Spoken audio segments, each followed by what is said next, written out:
What happens when someone who spent over 3 decades walking alongside business owners for some of the most important decisions of their lives begins asking deeper questions about purpose, legacy, and what truly matters? Meet Rand Selig. As the founder of the Selig Capital Group, Rand has built a career working with privately held middle market companies, often sitting at the same side of the table as founders and owners. His approach is personal, not transactional. Long before the numbers, he starts by understanding what matters most to the client, and he carries that clarity through every stage of the journey until the deal is done. What sets Rand apart isn't just expertise, it's his ability to see both the business and the person behind it. He knows that selling a company is never just about the valuation, it's about identity, relationships, timing, and trust. This is a rare conversation that looks beyond spreadsheets to explore the emotional, human side of a business transition. Whether you're thinking about the future of your company or simply wondering what's next, Rand brings the wisdom and calm of someone who's helped others find clarity and peace with the biggest decisions of their careers. And before we start the episode, a quick word from our sponsor, Deep Wealth and the Deep Wealth Mastery Program. Here's Sanjay, a graduate of Deep Wealth Mastery, and he says, the investment I made in the Deep Wealth Mastery Program, it's a rounding error compared to the value created today and the future value I'll receive. Or how about William, who says, and I love this, a company that's attractive to sell is also a great one to own. The Deep Wealth Mastery Program gives me the best of both worlds. Now, speaking of growth and adding value, check out what Leon says. He says that the Deep Wealth Mastery Program changed how and who we hire. We've now begun to hire talent today that we never would have hired if it weren't for the program. The talent we're hiring today is helping both increase our growth and profits and our future enterprise value. Man, I love that kind of feedback because it's that kind of feedback that's what gets me out of bed every day. Deep Wealth Mastery System, it's the only system based on a 9-figure deal. That was my deal. And as you know, I said no to a 7-figure offer, created a system that we now call Deep Wealth Mastery. And that's what helped myself and my business partners welcome from a different buyer, a different offer, a 9-figure deal. So if you're interested in growing your profits, preparing for a future liquidity event, whether that's 2 years away or 22 years away, and if you want to optimize your post-exit life, Deep Wealth Mastery is for you. Please email success@deepwealth.com. Again, that's success, SUCCESS, at deepwealth.com. We'll send you all the information about Deep Wealth Mastery, otherwise known as the Scale for Ultimate Sales System. That's where you want to be. You want to be with other successful business owners, entrepreneurs, and founders just like you who are looking to create market disruptions. Whether you're a startup, whether you've been in business for 3 or 4 decades, whether you're manufacturing, whether you're high-tech, SaaS, low-tech, whatever the case may be, come in and network with other business owners, with other businesses just like you, because they all want to lock in their financial freedom and enjoy both success and fulfillment. Again, that's a 90-day Deep Wealth Mastery Program. It has your name on it. All you need to do is take the next step. Please send an email to success@deepwealth.com. Deep Wealth Nation, welcome to another episode. Let me ask you this. Are you surviving? And if you are, do you wish you're thriving? Or are you thriving and you want to take it to the next level? And if you are thriving, are you doing it across all areas of your life? And dollars to donuts, I'm not a betting guy, but dollars to donuts, it's probably no. It's not in all areas of my life, or I'm not even thriving. Well, you've come to the right place of how you're going to come out of this episode a whole lot better. We have a very special guest in the house of Deep Wealth. Rand, welcome to the Deep Wealth Podcast. An absolute pleasure to have you with us. There is always a story behind the story. Rand, what's your story? What got you from where you were to where you are today? Jeffrey, thanks for having me be your guest today. I have a good story. I'm happy with my story. Starting actually in high school, I decided that being excellent in everything I did was important. So I became an excellent student. I went on to college, I have a degree in mathematics and psychology. And then I went on and got my MBA at Stanford. And while I was at Stanford, I had a mentor. And I have to tell your listeners, having mentors, no matter where you are, whatever stage you're at in your business or in your life, having a mentor is just a sensational thing to do. I wish I had had more. I had several really good ones. So my mentor in business school was Alan Enthoven. Alan Enthoven was Robert McNamara's number 2 throughout the entire decade of the 1960s at the Pentagon. And he was building a course, which I was helping with, which was the cost-benefit analysis in healthcare.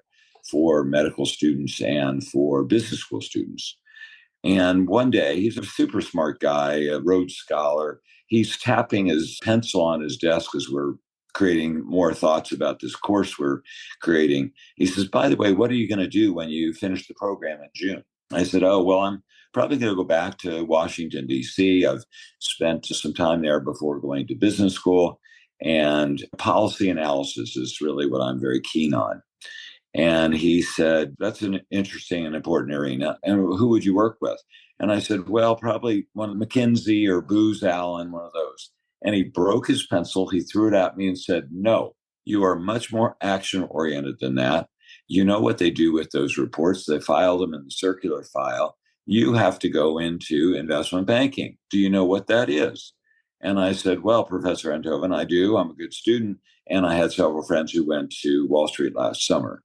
He says, well, then great, go look into it. So that opened up an entire arena that I had really not considered at all. I didn't think of myself as a Wall Street kind of person. And I had a number of very nice offers, and I decided to go to Lehman Brothers, which is in the history books. It was a great choice for me to become an investment banker. It took me a dozen years, actually, to realize that I wanted to stay as an investment banker, but on my terms. I didn't want to be part of a big firm. I didn't like meetings, and I usually didn't like my boss. I wanted to live and die by the sword. I wanted to be able to pick my clients, and I wanted to pick the area of focus and the services that we'd be offering. So it took me a little while and a lot of thinking. So I set up my firm based on a set of principles, which I adhere to the entire time, over 3 decades now. And the results have been fantastic. Last year, my firm, the Selig Capital Group, was named the best sustainable investment banking firm in the San Francisco Bay Area, which is a really nice feather in our cap. So that's a bit of the story. Absolutely love that story. And Deep Wealth Nation, before we go further, if you go to the show notes, pick up Rand's book, Thriving, How to Create a Healthier, Happier, and More Prosperous Life. And I tell you, the way, Rand, that you put that all together, we're going to talk about that momentarily. I just love how you broke that all down. It's really not just a book, but it's an instruction book for life in terms of what you've done and how you've put all that together. But I want to go back to your investment banking days for just a moment, because after all, this is the Deep Wealth Podcast, and we're talking about how we grow my business and profits today and how I can exit tomorrow. You've been on all sides of the table. And I suppose the question I'm going to ask, we could flip it over and give us the inverse of that, and perhaps we'll do that. But let's take the glass half full. When you look back at the deals that you worked with, the entrepreneurs, the companies that they just hit it out of the park, were there some common themes or attributes, or even Pareto's law? Hey, yeah, Jeff, you know what? 80% of the results that these companies got, it came from these 20% of the strategies or the actions they were taking. They worked really well for them. Any insights on that, what you saw from the world of M&A? I've had the good fortune to have completed over 250 corporate transactions of all sizes, but in the mid-market arena primarily, because that's, I think, a lot more fun. I'm dealing with real issues. I'm dealing with owners of companies, not the chief financial officer. And I would say that the ones that really stand out to me most are the ones who were open and willing to embrace the conversation about objectives. What are you really trying to accomplish? That is absolutely, in every case, our starting place. And I would say that from my experience with several of the major investment banking firms, that's overlooked and skipped. They're just going to dive right into the transaction, cha-ching. They want to get their fee. The speediest way they can get there is better. I believe that it's critical that I understand what my clients' objectives are. And that includes a lot of personal things, not just the financial side. It includes things like, what do they want to have happen to their employees? It has to do with what role they want to play, if any, going forward. And we use those. This is, in many cases, the first time somebody's really been asked that question, because it's not about how are you going to grow from here to there. It's about who are you? And you've created something valuable. What are you going to do next? How can I help you with that? So this conversation about objectives, we come back to throughout the course of the transaction. It's kind of a litmus test, if you will, because when we get to the place where we're now ready to launch, and start contacting potential buyers or potential merger partners, I bring out this set of answers again. And when we're in front of a buyer or after the buyer's left, we return to that. Did this buyer qualify based on our objectives? Yes or no? Or maybe. If it's a maybe, what further questions do we need to ask them? So what I've engaged most effectively, and which I'd say I always engage on this, and it's always been good, but the ones that have been most effective, my client lights up and says, I've been waiting for you to come into my life. Thank you. Very interesting what you're sharing. And actually, it's been my observation as well. I'll put myself under the microscope and then take it broadly out to the Deep Wealth community, Deep Wealth Nation. I know for myself, Rand, running my business really wasn't thinking tomorrow, what's tomorrow going to bring? And then I get this knock at the door and we have a very valuable enterprise. But I was so busy doing everything else, I didn't really realize that. And it was a ready, not aim then fire, but ready, fire, aim. And as the Deep Wealth Nation knows, had we said yes to that first offer that came in the door, which was a seven-figure offer, and nothing wrong with a seven-figure offer, unknowingly, we would have been saying no to the nine-figure value, the enterprise value that we had created that was there for us. It was just out of sight. So I couldn't agree more of, hey, what's your North Star, both in business and in life? I know you talk about that in the book a lot as well, of what's going on with where you want to be and what you want to do.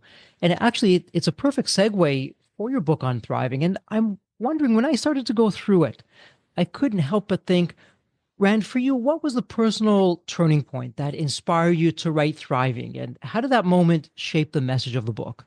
Well, beginning in high school, I started collecting articles and making notes about things. I collected quotes. And so in my office, I had this 4-foot stack of papers. And I kept on looking at this over the years, thinking there's several books in that pile, and there's several books inside me. And so starting 4 years ago, I said, now's the time. Now's the time for me to really get busy. And it took quite a while, several months, to chunk the 4-foot pile into files, folders, which ultimately became the chapters for my book. Along the way, more than just running my own firm, which has been great, I mentioned that I built my company based on a set of principles.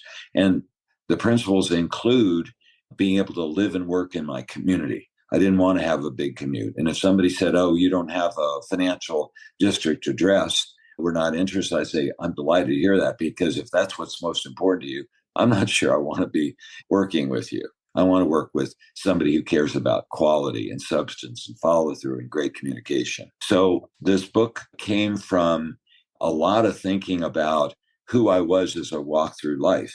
More than just being this founder and CEO of a company, I was also on 18 boards in my career. I was a Little League coach. I was a scoutmaster.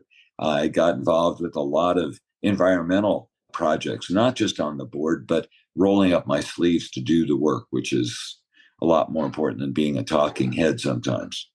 And so I had a lot of experiences with people in all stages of life and different ages. And I realized there were a lot of sticking points. The people were confused, troubled, a lot of pain. And I thought, okay, this is the time to bring out, in a very positive way, I'm relentlessly positive, a roadmap for how to go forward and create a life that is fulfilling. It's a life that reaches your potential as best as possible, a life that allows you to get up in the morning and say, I'm ready to go. I'm excited about it. I tell people, and I've told my clients this over many years, don't retire. And they look at me and say, well, what the hell are you here for? I said, well, I'm here to help you do the transaction we've talked about. But after that, there is another chapter for you. There is something else. So don't say retire, say rewire, become another person, build on top of all this great stuff you've been doing for quite some time, and look into it. And in fact, many conversations I've had with people say, well, I'm afraid of selling. All right, we've got the deal done. All I now have to do is sign it. I'm a little anxious. And I go, let's talk. What's going on? He says, well, I don't know really who I am. I said, well, we have talked about this, of course. So I just want to suggest that you lean into those kinds of things that have given you a sense of purpose beyond this company that you've built? What are your interests? What kinds of books do you like reading? When you do community service, and we've talked about that and you've begun doing that, what are those areas? These are doors that you can knock on to create this new you, this rewired you. So interesting that you talk about that and the post exit life, as we call it here at Deep Wealth and in our flagship program, Deep Wealth Mastery. That's really the ultimate exit. And that's actually, Rand, should be no surprise to you. That's where we start. So when you go through the 90-day program, day one, we're actually talking about, okay, imagine you are no longer part of the company. The company is no longer part of you. What does that look like for you? Where do you want to be doing? Because I'll share with you, Rand, and I'm sure you'll probably agree with this. You'll let me know, Jeffrey, on base, off base. At least for me, my post exit life, that was very much an unhappy part of my journey. That's where I made all the mistakes. Post exit, not pre exit, because I lost my purpose. I lost my North Star. I didn't know what I should be doing. And believe you me, no one feels sorry for someone, lots of zeros in the bank account, sitting at home in the pajamas, bored out of their mind, that no one wants to come out to play because they're living their lives, they're in their careers, or building their companies, whatever the case may be. Well, that was me, and finally was able to get through that. Wow, looking back, the younger Jeffrey, I can only wish and hope that the advice that you shared in the book and what we're talking about right now, I would have taken to heart. And speaking of the book, when I went through the first three chapters, to me, this was a really important triad because you could have started anywhere. But you started with, well, number one, I want you to build your character. Number two, let's look at the relationship, not with other people, but with ourselves.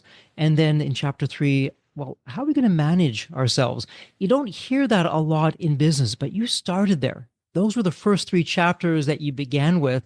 Can you share with the Deep Wealth Nation what was going on there? That's where you really decided to kick things off of, hey, what's your character? What's the relationship with yourself? And how are you managing yourself? Well, I think people tend to skip over, especially if they've accomplished something and they've got an important title and set of responsibilities that they think are good ones. And they say, so well, I know myself. I know my preferences. I know, things that I'm good at. And I kind of know that. And I think that's true. I think nearly everybody who's a serious person can answer some of that. The truth of the matter is that we keep evolving. Who we were 5 years ago is different than the person we are today. And of course, the world around us is very different.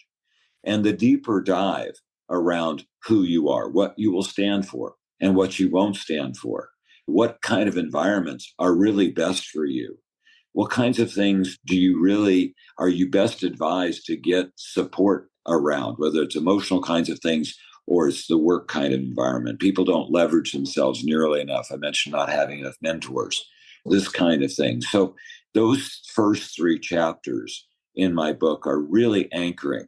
To me, there's absolutely no substitute in creating a thriving life other than to do that, get to know yourself, become really self-aware, and then stay with it. Keep enjoying yourself. I say the most important relationship you'll ever have in your life is the one with yourself. And if you can get to the place where you know yourself well, you appreciate, maybe even love many aspects of who you are, and the parts that you don't think are just as rock solid as the others, then mark them as places you can grow and evolve and be committed to that. That creates something so valuable. It's inspiring to other people as well, whether you're working with them or just creating some kind of a friendship relationship with them. Words to the wise in terms of what you're sharing there, Rand. And I'm wondering, when we look at those first three areas, and because here on the Deep Wealth podcast, our tagline is helping you extract your deep wealth both in business and in life. So both on the personal side as well as on the business side.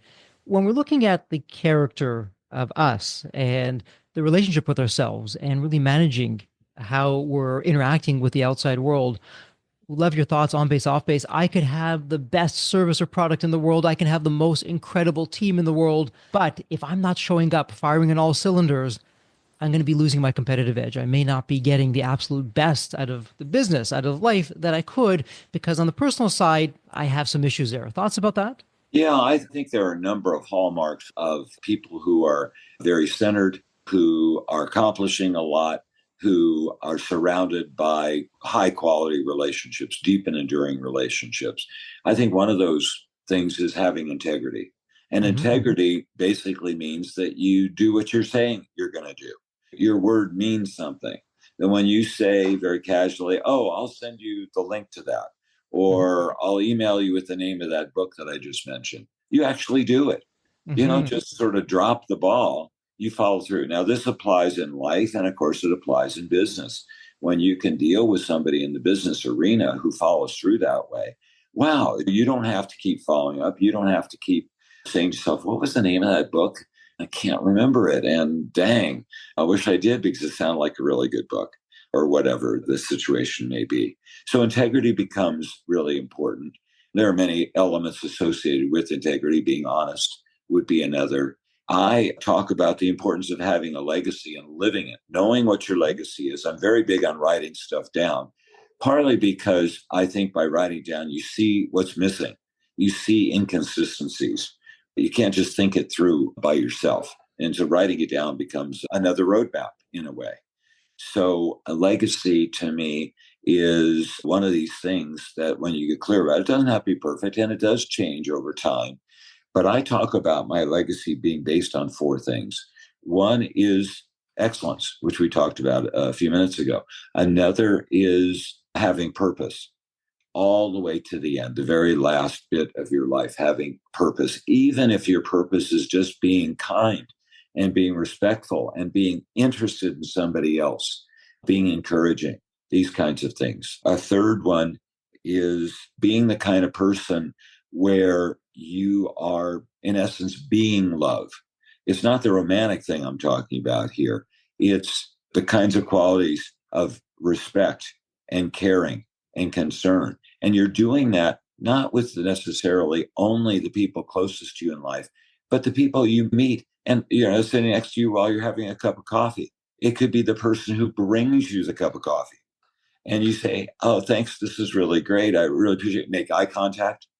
And then you say, and by the way, what's your name? All of a sudden, everybody has their story and everybody wants to tell their story and be seen and appreciated for who they are. So having a legacy and then living it, knowing who you are and what you're about is absolutely invaluable. You can grow, you can be happy, which isn't, a lot of people get stuck. They don't really understand what happiness is. A lot of business people, I think of happiness as having more toys. Well, Yeah. I hate to tell your listeners, that's not a great answer. Yeah, so much easier. And I've found, Rand, that the key to all this in terms of speaking to people, offering to be of service, or as some people say, going the extra mile, is that I'm doing this because I'm not expecting anything in return. It's not a quid pro quo. Well, I'm going to help you only because you're going to help me. I'm just going to help you because. And you have no expectations. And if something else comes out of that, that's great. But if nothing comes out of that, that's fine as well, because my expectations are I just want to be helpful. And back to your earlier point about integrity, I find that today, particularly with social media out there are so many people that just aren't integral. And for us to step up to the plate, it costs no more money, no more time, that we can be integral. We can have that integrity. We really stand out from the crowd. And it's so much easier in so many ways to do that now because so few are doing it that we can really stand out, add some value, and just change someone's life or make a difference or have someone smile or just be of a resource or of help. So I wanted to ask you, as we're talking about that, when it comes to the entrepreneurial world, we're type A, we're chasing prosperity, but oftentimes when we're chasing the rich life after we've sold our business for a gazillion dollars, we're often forgetting about health and happiness. How do you help people reconnect with what actually matters? Well, I think people who are most conflicted around this have some kind of external set of yardsticks. They're defining success by looking outside at what a neighbor is doing, what the neighbor's driving down the street in a brand new swishy car. Or you're talking to a friend who just came back from a really terrific vacation, which of course is very expensive. Or somebody's talking about remodeling their house, even though their kids have now left and they're empty nested. There are all kinds of ways that people can look out and say, oh, maybe I should do that. Maybe I could use my financial resources in that way. And I think that doesn't produce the really fulfilling happiness that a lot of people are really looking for. I think it has to be an internal yardstick. And each of us is different. And that's terrific. That's what makes the world so interesting. So by looking inside, you say, well, what does make me happy? Is it being by myself, or is it being with others? Is it being in nature? What am I doing? Do I like animals? How am I doing financially? Do I have the kind of advisors that I need who are giving me the information I need so I can make good decisions and sleep well at night, not be anxious when the markets are in turmoil? There are a lot of elements to that. I think having relationships is absolutely key. I have met many very wealthy people and I helped them become more wealthy along the way. But I would say a lot of them were not successful. A lot of people say, I'm shocked when you say that. I say, they're not successful because look at their relationships, failed all around them. Their business relationships, they've exited partnerships, their family relationships. Look at what they've done with themselves. They've not taken care of themselves. They've been so obsessed almost with running their firm that they didn't take time to take care of themselves with the right nutrition. They're not sleeping well. There are a lot of these things. So are they successful? I have to say, it's just my definition, my explanation. But in talking to them, I feel that that's a big missing, a big hole in the donut right there. So there are a lot of things that we can do by looking inside. This is back to the knowing yourself and saying, this is who I am, who I'm becoming. I'm looking forward to being that better person. Being the note taker I am, I can look back at periods of time in my life where I was not the person I am today. And I'm a better person today than I was before. And I'm a better executive as well, because I bring the full me. I bring the kindness and respect when I show up at a meeting. Before I launch into the big agenda, I say, let me check in. How's everybody doing? Hey, George, what's that? You don't look like your normal smiling self. What's going on? You want to talk about that? I'm always available to you. But if you want to share what's going on right now with the group, let's do it. That's who we are. We're building relationships with each other. And I can bring that out. I don't have to feel like the agenda of getting so much done in 45 minutes is the most important thing. The most important thing is that we become a team and that we're committed to what our vision of the organization is, and we're aligned in that. Love what you're saying there. And actually, as you're speaking, and I know in Thriving, you talk about, well, we need to redefine what prosperity is. And you've just redefined prosperity for us. And for me, it's actually a perfect segue into someone goes through this book now. And again, Deep Wealth Nation, go to the show notes, pick up the book. It's a link there. It's a point and click. It doesn't get any easier. And start reading. Pick up Thriving, how to create a healthier, happier, more prosperous life. The one question I have for you, Rand, when we start to implement the Thrive framework that you've begun to describe for us and that you fully talk about in the book itself, I'm wondering what would be a common mistake or a few common mistakes that we're making along the way when we're trying to implement the Thriving framework? What would you want us to know? Well, this is not for the weak hearted. You have to be committed to yourself. You have to say, hey, look, I've made mistakes along the way. You have to say, this is hard work and I'm a little tired. Forgive yourself for not being able to do it all in one big giant gulp. It's little bits, it's little steps. Great book I read last year, Atomic Habits. And that's one of the central points here. Little steps to build new habits. But you have to know what your good habits are and you have to know what your bad habits are. Back to knowing yourself. So I think people get stuck because they're trying to bite off too much all at once. They're not listening to themselves. They're listening maybe to a spouse, maybe to a good friend, maybe even a mentor, somebody who they want to curry the favor of. By denying themselves their own sense of self, that's going to be really hard to thrive. I talk about thriving in 4 different aspects. The first, which you've been talking about, thank you, Jeffrey, is thriving personally. And that's half the book. It is that foundational. But then it goes from there into thriving with others, thriving out in the world by being charitable and of service, being philanthropic, taking all that you've learned and applying it, and then thriving as you move ever forward in life. This is the gaining wisdom. We all have wisdom, gain more of it, and then evolve, commit to becoming the better person. You know, Hemingway once said, nobility is not being superior to another person. True nobility is being superior to your former self.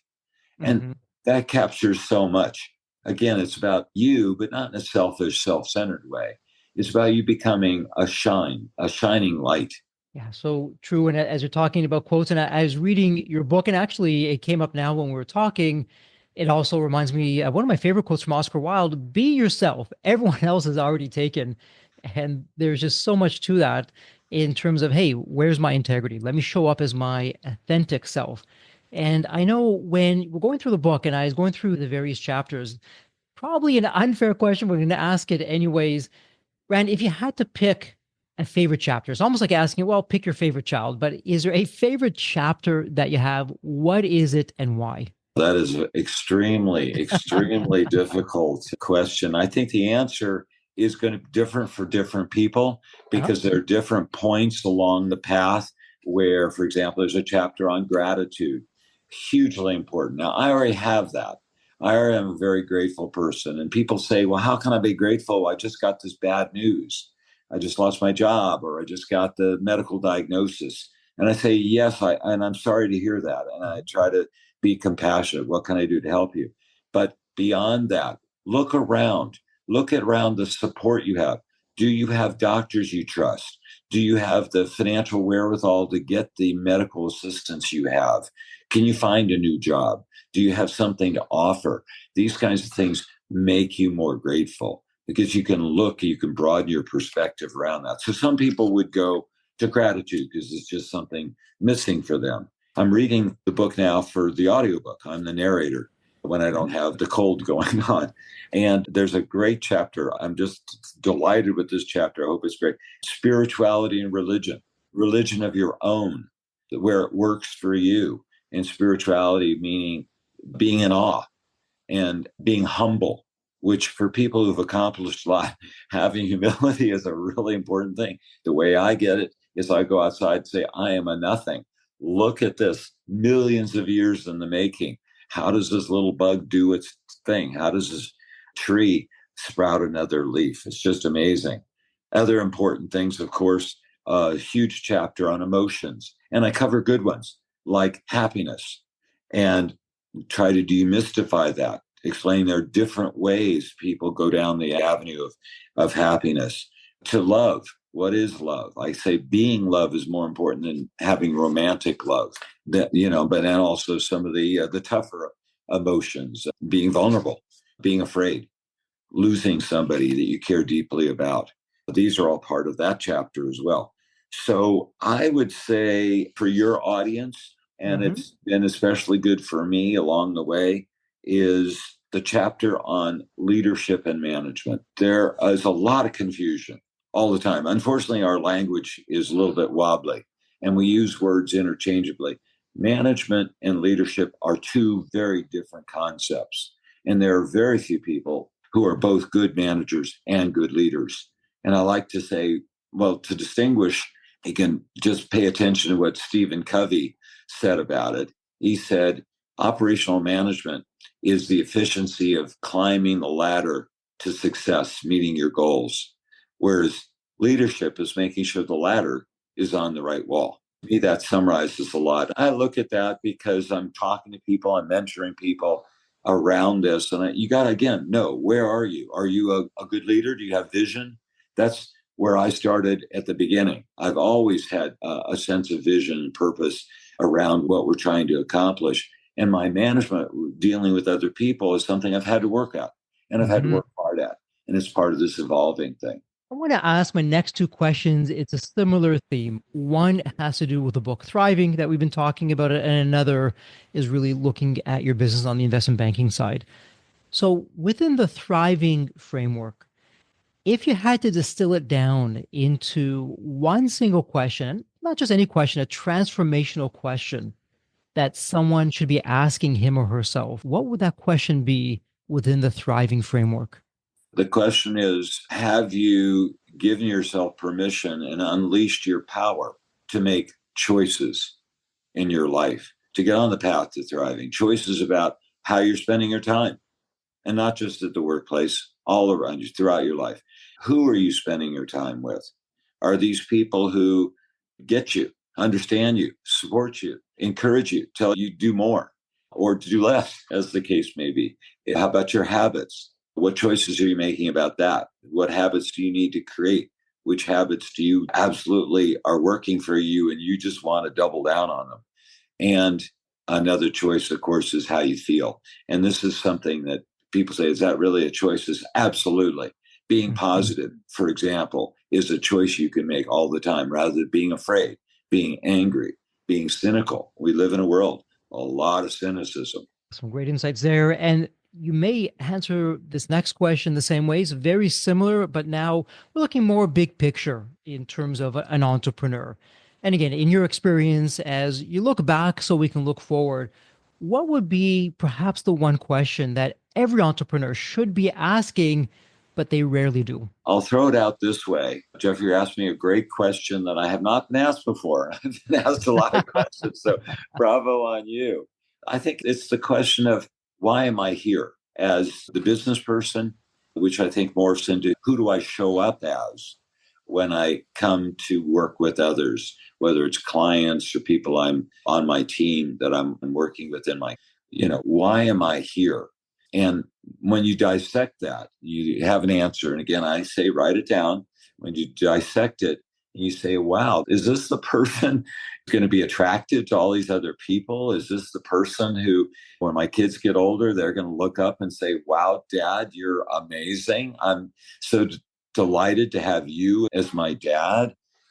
Who is that person? We live a life for a lot of people, and it's our society norm to try to have a lot of accomplishment. And I don't think you can get by in life without feeling that you're doing good work and you're having a sense of accomplishment. You can measure that in certain ways. Certainly, your investment account, your bank account are part of that. But they're actually, I think, if you're honest with yourself, only a part. If you didn't have to work, what would you do? If you are working, who are you? What are you showing up as? I love that question. Actually, I love both questions. And let me ask you this. I've been asking you very specific questions, but let me flip it from me to you. Rand, before we start to go into wrap up mode, is there a question I haven't asked? And I know there's many questions I haven't had an opportunity to ask just yet, but is there a question I haven't yet asked that's important to you that you'd like to get out there to the Deep Wealth Nation? Well, I think the question is one about how do you keep going? How do you avoid burnout? How do you overcome difficult things? So that's a whole ball of wax right there. Life is filled with endings, beginnings, and in the middle is transitions. And how do you get through that? Well, this has to do with having a lot of grit, being mentally tough, having resilience. I like to think of resilience as a rubber ball. If you're looking at the rubber ball bouncing and do it in slow motion, you'll see it actually deflating for a little bit. And then it shape and bounces back up with that little ping, as opposed to the iron ball, the bowling ball, that when it lands on the ground, it does not change shape and it makes a big thud, maybe makes a dent in the floor, and then it rolls away. So being resilient, being mentally tough, getting through the transitions that are inevitably part of who we are. And you've mentioned a number of times North Star, just making sure that you do know your North Star, maybe a different North Star than the one 3 years ago. That's okay. That's cool. That means you're taking charge. You're the one driving the bus. You're the one saying, I'm deciding how fast to go and when to stop and when to turn right and when to turn left, who to invite on my bus, and the tougher question, who to invite off my bus. Yeah, that is such a key one. Let me ask you because rejection, my goodness, that is for most people, not all people, but for most people, rejection is probably the hardest thing. Not only being the rejectee, if there's such a word, but the person who's doing the rejecting. And I agree with you, Rand, that, and I believe one of my favorite quotes, and it just really gets to the heart of what you're talking about. We are the average of the five people that we spend the most amount of time with. And so, Deep Wealth Nation, who are you spending the most amount of time with? And if you look at those people, no judgment, if you look at those people, are they holding you back? Are they lifting you up? Are they letting their trials and tribulations become your trial and tribulation? You may not even realize it. But, Rand, if we find ourselves that we want to apply the Thrive framework and we want to thrive in all areas of our life, yet perhaps there's a work colleague or a friend, even a family member that is holding us back, how do we get them off the bus? Well, I think, of course, it has some kindness associated with it. You don't tell them they're a total idiot and disgusting to you. You can do it very kindly, maybe have a cup of coffee with them and say, hey, we've had this relationship for all these years, and I really appreciate X, Y, and Z about that relationship. Thank you. And what I'm finding now is that the person I am needs some other ingredients, some other qualities. So I just want to let you know that I'm just planning to spend a little less time with you. You don't have to say you're fired. I'm going to spend a little less time with you because I'm now going to be really spending energy on surrounding myself and creating relationships with people who are willing to support me in these kinds of ways. Now, it could be that the person will say, I want to be that person. I will support you that way. And in which case you say, well, that'd be terrific. And wait to see if they do or don't. But chances are that's going to be a tough ask, that they're not going to fulfill that. It's a process then of finding new relationships. I talk about building relationships in my book. There's an architecture for it, which I map out.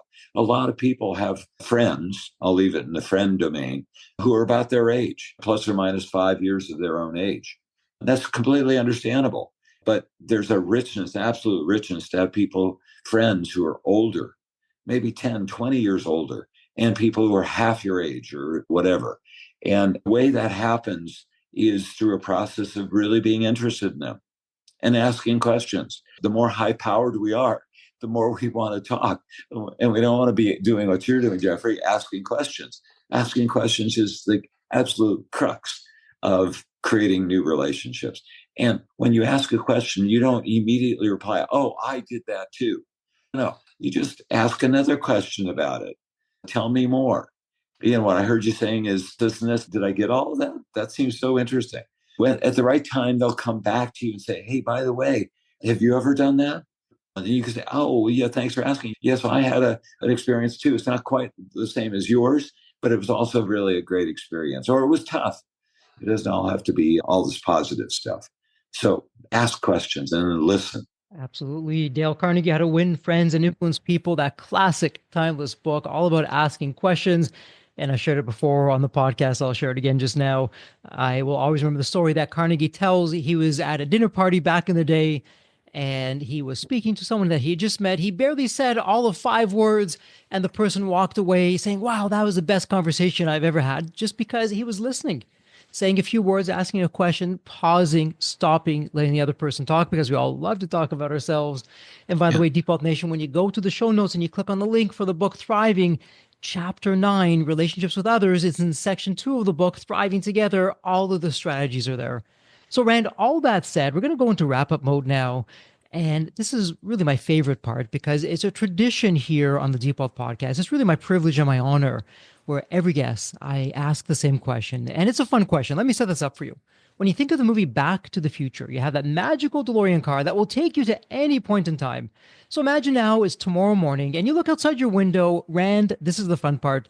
The DeLorean car, there it is curbside. The door is open. It's waiting for you to hop on in, which you do. And you're now going to go to any point in your life. Rand, as a young child, a teenager, whatever point in time it would be, what would you tell your younger self in terms of life lessons? Or, hey, Rand, do this, life wisdom, don't do that. What would that sound like? Well, it's not an easy question for me because all of us can be authors of our own story, which means that we can edit and delete. And I think in my telling of my story, I've done a good job with that. So the life I've led, I really, and my history, I like. Part of my history has been complicated and hard, but I've turned that into, I've reframed that into the kind of pain, and overcoming those pains has led to the person I am today. I've learned a lot. I've become a better, stronger person for all that. So I wouldn't want to even get in my DeLorean car and say, forget that. I'm not going to have those kinds of problems again. If there's one thing, I picked my parents well. And my father, towering figure, very tough guy, but I learned a moral compass and discipline from him. And from mom, I learned love of nature, love of reading, being curious. And both of them are all about service. And I built me on top of that firm foundation. But one of the things I inherited from mom was a blood disorder, HLA-B27 positive, which leads to, it's an autoimmune disease. And in my particular body, that means eye problems. And so my iris actually gets inflamed, and it's sparked by stress. So, what kind of career have I had? A very stressful career. So, there were years and years, decades maybe even, where I had more than one of these eye inflammations going on during the course of the year. Would I change that and either have a much more mild case of it, or I wouldn't change my mom? No, I want my mom. There are other things I could have done about that, I think, differently. I had great doctors. I had my wife was fantastically supportive to me throughout this period of time. I knew after several of these episodes that this was stress related, even though my doctor said it has nothing to do with stress. There's no data, Western doctors, data based, no data that supports that. I said, I know my body and I know this is what it's about. So I needed to take more hot soaks. I needed to go for more walks. I needed to breathe. So could I have learned those things earlier? Yes. There's a lot of pain associated with these inflammations as well. And times when I had something to do, a transaction complete, I could not see out of one eye. That's hard. Would I reduce the burden of that? I would. I would. Wow. So a lot going on there, and you've taken what life has dealt you, and instead of being the victim, it's really the victor. Absolutely love that. And what I'm also hearing you say is, hey, you pitch great parents, nudge, nudge, wink, wink. Love that and the humor in that. But also on a serious note, to really learn from those around us that we love and respect. Take the best of them. Hey, nobody's perfect, but people that we love and respect, what can I learn from? What are their examples? How do I incorporate that into my life? And that's really, Deep Wealth Nation, a terrific takeaway for you. And Rand, let me ask you this as we wrap things up here. If someone in the Deep Wealth Nation, they have a question for you, they want to speak with you, perhaps some coaching, perhaps some insights, perhaps even do a transaction with you, where would be the best place online to reach you? Well, my primary focus is around engaging with people about thriving and not so much the business format. But if somebody did have a question on either front, I'd be delighted to connect with them. And the best way to do that is to go to my book website, www.randselig.com. And there's a Connect with Rand page. And you can say, hey, I have a business question, XYZ, or I'd love to invite you to be a speaker at our book group or for our company or whatever it is. I'd love to connect. I'm not doing one-on-one coaching, but there are a lot of people that they've raised a question. I say, here's, without knowing you really well, here's some things I might suggest you think about. And by the way, the back of my book are 75 paragraphs about books I've read. Each book has impacted me enormously. I say, go to the back of the book. And in your particular case, I think you get a lot of benefit by reading these two books, that kind of thing. So yes, absolutely. Go to my website. Love to hear from you. Deep Wealth Nation, it doesn't get any easier. Go to the show notes. It's all in there. It's a point and click for you. Well, Rand, this is official. It's a wrap. And as we love to say here at Deep Wealth, may you continue to thrive and prosper while you remain healthy and safe. Thank you so much. Thanks, Jeffrey. So there you have it, Deep Wealth Nation. What did you think? So with all that said, and as we wrap it up, I have another question for you. Actually, it's more of a personal favor.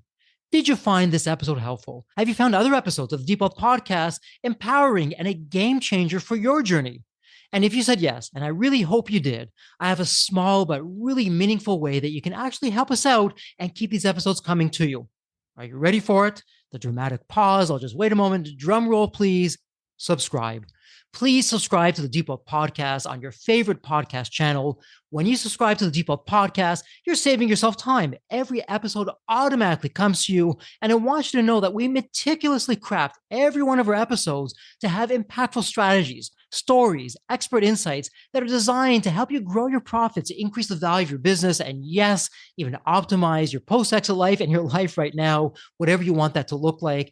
And every time you subscribe and a fellow entrepreneur subscribes, it's a testament to how together, yes, we are changing the social fabric of society.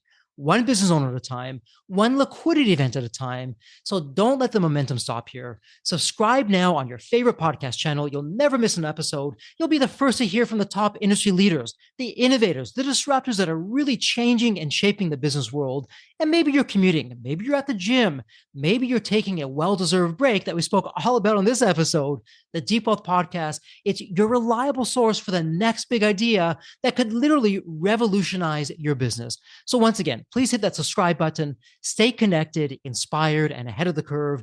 And again, your next big breakthrough moment, it might just be one episode away. Maybe it was even this episode. So all that said, thank you so much for listening. And remember, your wealth isn't just about the money in the bank. It's about the depth of your journey and the impact that you're creating. So let's continue this journey together. And from the bottom of my heart, thank you so much for listening to this episode. And as we love to say here at Deep Wealth, may you continue to thrive and prosper while you remain healthy and safe. Thank you so much. God bless.